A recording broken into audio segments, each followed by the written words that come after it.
किसी दूर दराज के इलाके में एक बादशाह रहता था। वो बहुत रहमदिल और मेहरबान था। अपनी रियाया से बहुत नरमी से पेश आता। एक दिन बादशाह ने प्रस्थान की सब परियों को दावत में बुलाया और बावर्ची को बेहतरीन खाने पकाने का हुक्म दिया।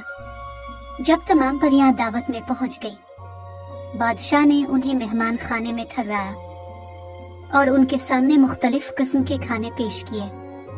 बादशाह ने देखा कि एक परी निहायत खामोश बैठी है और कुछ खा भी नहीं रही। बादशाह ने इसे अपने पास बुलाया और कहा, मैं देख रहा हूँ कि सब खाना खाने में मसरूफ हैं और तुम खामोश बैठी हो, कुछ खा नहीं रही। परी ने निहायत अदब से जवाब दिया, जनाब आली, मैं इंतजार कर रही थी कि पहले आप शुरू करें, फिर ही मैं भी कहूँ। बादशाह परी की इस बात से बहुत खुश हुआ। दावत के बाद सब परियां वापस पेशतान चली गई। दावत के कई दिन बाद तक भी बादशाह इस परी के बारे में सोचता रहा। इसे वो इतनी पसंद आ गई कि उसने इसे शादी का पैगाम भिजवा दिया। परी ने पहले तो हैरानी का इजहार किया कि एक इंसान और परी की शादी कैसे हो सकती है, लेकिन कुछ दिन सोच विचार के बाद वो मान गए। परी और बादशाह की शादी बहुत धूमधाम से हुई।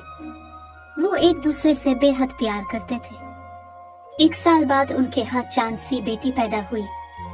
वो बहुत खुश थे। उन्हें क्या मालूम था कि उनकी यह खुशी गमों में बदल जाएगी। एक दिन बादशाह किसी जरूरी काम से दूसरे मुल्क गया और कई दिनों तक वापस न आया। दिन गुजरते रहे, लेकिन बादशाह की कोई खबर न आई। फिर बहुत परेशान हुई। इसे समझ नहीं आ रही थी कि बादशाह आखिर गायब कहाँ हो गया है। शहजादी बड़ी हो गई। फिर मलिका ने शहजादी की शादी का इरादा किया। फिर को महल के दरबारियों ने दूसरी ममलकत के शहजादे के बारे में बताया। फिर मलिका ने शहजादे को शादी का पैगाम भिजवाया। शहजादे और बादशाह ने रजामंदी जाहिर की। फिर ने शहजादी की रजामंदी पूछी और फैसला कर लिया कि वो इसे दूसरे मुल्क भेज देगी। अगले ही दिन पीर ने शहजादी को सफर पर रवाना कर दिया। जाने से पहले इसने शहजादी को एक बोलने वाला घोड़ा, एक नौकरानी, एक चांदी का प्याला और खूब सारी अशरफियां और दौलत दी।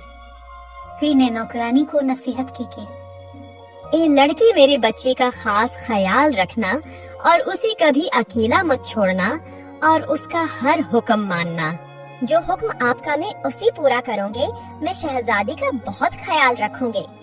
फिर मलिका ने शहजादी को एक संदूक दिया जिसमें एक खूबसूरत और चमकता हुआ पत्थर मौजूद था और कहा, देखो, इस पत्थर को हमेशा अपने पास संभाल कर रखना और उसकी बहुत हिफाजत करना। जब तक ये पत्थर तुम्हारे पास रहेगा, तुम्हारा कोई कुछ नहीं बिगाड़ सकता। ये एक जादुई पत्थर है जो वक्त आने पर बोल भी सकता है, लेकिन अगर तुमने उसी को खो दिया तो तुम बहुत बड़ी मुश्किल में फंस सकते हो और मुमकिन है कि कोई भी तुम्हें नुकसान पहुंचा दे। ये कहकर उसने शहजादी को सफर पर रवाना कर दिया। शहजादी ही निजा नामी शाही घोड़े पर सवार होकर नौकरानी और सामान के साथ मंजिल पर रवा दवा थी। अचानक इसे बहुत प्यास लगी। इसने दरिया के किनारे घोड़ा रोका और नौकरानी से कहा कि जाओ, मेरे लिए प्याली में पानी भर कर लाओ, मुझे बहुत प्यास लगी है। नौकरानी का अंदाज बिल्कुल बदल चुका था। वो गुस्से में आकर बोली, मैं नहीं जाऊंगी, खुद जाकर पानी पी लो, मैं तुम्हारी नौकरानी नहीं हूँ। ये सुनकर शहजादी को बहुत गुस्सा आया, लेकिन प्यास इतनी शदीद थी कि शहजादी खुद ही घोड़े से उतरी और दरिया के किनारे झुककर पानी पीने लगी। इसकी आंखों में आंसू थे और इसे इसकी प्रेमा बहुत याद आ रही थी। ये सब देखकर घोड़ा अफसरदा होकर बोला कि अफसोस, अगर आपकी माँ यहाँ होती तो ये सब देखकर बहुत दुखी हो जाती। इसके बाद वो सब दोबारा सफर पर रवाना हो गई और कई घंटे चलते रहे। अचानक शहजादी को फिर से प्यास लगी। उसने एक नदी के किनारे घोड़ा रोका और नौकरानी से दोबारा कहा कि जाओ, मेरे लिए प्याले में पानी भर कर लाओ। नौकरानी ने फिर से गुस्से में आकर बोला कि मैं नहीं जाऊंगी, खुद जाकर पानी पी लो।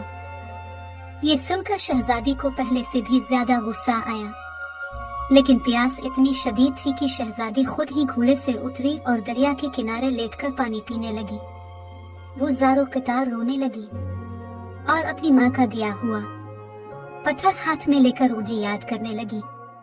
ये देखकर नौकरानी शहजादी के पास तेजी से आई और उसके हाथ से पत्थर लेकर नदी में बहा दिया और जोर जोर से हंसते हुए बोली, वाह, अब तुम शहजादी नहीं रही, आज से मैं शहजादी हूँ और तुम मेरी नौकरानी हो। ये कहते ही इसने शहजादी पर जादू किया और शहजादी अगले ही लम्हे एक खूबसूरत लड़की से एक बदसूरत तरीन बुढ़िया बन गई और नौकरानी एक हुसैन शहजादी बन गई। घोड़े ने नौकरानी को बुरा भला कहना शुरू कर दिया और बोला कि वो बादशाह को सब कुछ बता देगा। अगर तुमने किसी से सच कहने की कोशिश की तो मैं उस शहजादी को और तुझ ही मार दूंगी। घोड़े को मजबूरना खामोश होना पड़ा। नौकरानी खुद शहजादी के घोड़े पर सवार हो गई और शहजादी को अपने घोड़े पर बैठा दिया और दोबारा सफर शुरू कर दिया। शहजादी जो बूढ़ी नौकरानी बन चुकी थी इंतहाई अफसुर्दा और गमगीन थी और ज़ारो कतार रो रही थी। इसे समझ नहीं आ रही थी वो नौकरानी की इस चाल से कैसे बाहर निकले और सबको सच कैसे बताए। इसी दौरान वो बादशाह के महल पहुंच गए। बादशाह और उसके शहजादे ने नौकरानी को शहजादी समझकर इसका अच्छा इस्तकबाल किया और एक खास कमरा इसके सोने के लिए इसे दिया और शहजादी को नौकरानी समझकर महल के बाहर बने एक छोटे से कमरे में सोने के लिए कहा। दिन गुजरते गए और महल में शहजादे और नौकरानी की शादी की तैयारियां होने लगी। शहजादी खुद को बेबस महसूस कर रही थी।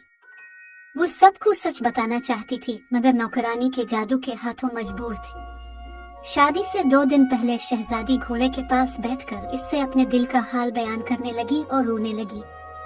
काश मैं उस नौकरानी की चाल को समझ गई होती और उसे अपने साथ नहीं लाती तो ये जादू से कभी मेरी जगह शहजादी न बनती। काश मैं अपनी माँ का दिया वो कीमती पत्थर संभाल कर रखती जो मेरी हिफाजत करता और मेरी शहजादी से मुझे मिला देता। अगर मेरी माँ को ये सब पथ चला तो कहीं दख से वो मर ही न जाए। ये कहकर वो ज़ारो पितार रोने लगी। घोड़ा भी इसे देखकर रोने लगा। शादी का दिन बिलाखिर आन पहुंचा। सारा शहर जमा था। नौकरानी खूब सज के खूबसूरत दुल्हन बन चुकी थी और शहजादी से अपने सब काम करवा रही थी। दुल्हन को महल में बुलाया गया। शहजादी नौकरानी को जो दुल्हन बनी हुई थी लेकर महल में आई। पूरा शहर इतनी खूबसूरत दुल्हन को देखकर हैरान रह गया। इतने में शहजादा अपनी जगह से खड़ा हुआ और दुल्हन की जानिब चल दिया। इसने दुल्हन की तरफ हाथ बढ़ाया। दुल्हन बनी नौकरानी ने भी हाथ बढ़ाया, लेकिन शहजादे ने इसका हाथ पकड़ने की बजाय पास खड़ी नौकरानी जो कि असल में शहजादी थी का हाथ पकड़ लिया और अपने साथ आने को कहा। लोग ये सब देखकर हैरान और परेशान हो गए कि इतनी खूबसूरत और जवान दुल्हन को छोड़कर ये बूढ़ी बदसूरत औरत शहजादे की दुल्हन कैसे हो सकती है। नौकरानी भी खौफजदा हो चुकी थी कि कहीं शहजादे को सब सच पता तो नहीं चल गया। शहजादे ने कहा, मैं सब कुछ जान चुका हूँ। इस रात मैंने तुम्हारी और घोड़े की सारी बातें सुन ली थी। नौकरानी चलाने लगी और बोली कि ये सब झूठ है। मैं ही असल शहजादी हूँ। ये बुढ़िया शहजादी नहीं हो सकती। शहजादे ने अपनी जेब से इसकी माँ का दिया हुआ पत्थर निकाला और बुढ़िया के सर पर रख दिया और ऐसा करते ही शहजादी अपनी असल हालत में वापस आ गई और नौकरानी भी दोबारा एक बदसूरत लड़की बन गई। सब लोग अब सारी कहानी अच्छी तरह समझ गए। शहजादे ने बताया कि कल रात में जंगल से गुजार रहा था। मैंने देखा कि नदी के किनारे कोई चीज चमक रही है। मैं नदी के पास गया और इस चमकते पत्थर को उठाया तो ये मुझसे बात करने लगा। इसने मुझे सब कुछ बता दिया जो कुछ इस नौकरानी ने शहजादी के साथ किया। ये कहते ही इसने सिपाहियों को हुक्म दिया कि इस नौकरानी को ले जाओ और जेल में बंद कर दो। इसके बाद शहजादा और शहजादी की शादी हो गई। कुछ दिन गुजरे। मलिका परी और बादशाह शहजादी को मिलने के लिए आए। बादशाह ने शहजादी को बताया कि दूसरी मुमलकत के हुक्मरान ने मुझे कैद कर दिया था। बहुत मुश्किल से कैद से निकला हूँ और वापस आया हूँ। शहजादी बादशाह को देखकर बहुत खुश हुई और सब खुशी से जिंदगी गुजरने लगे।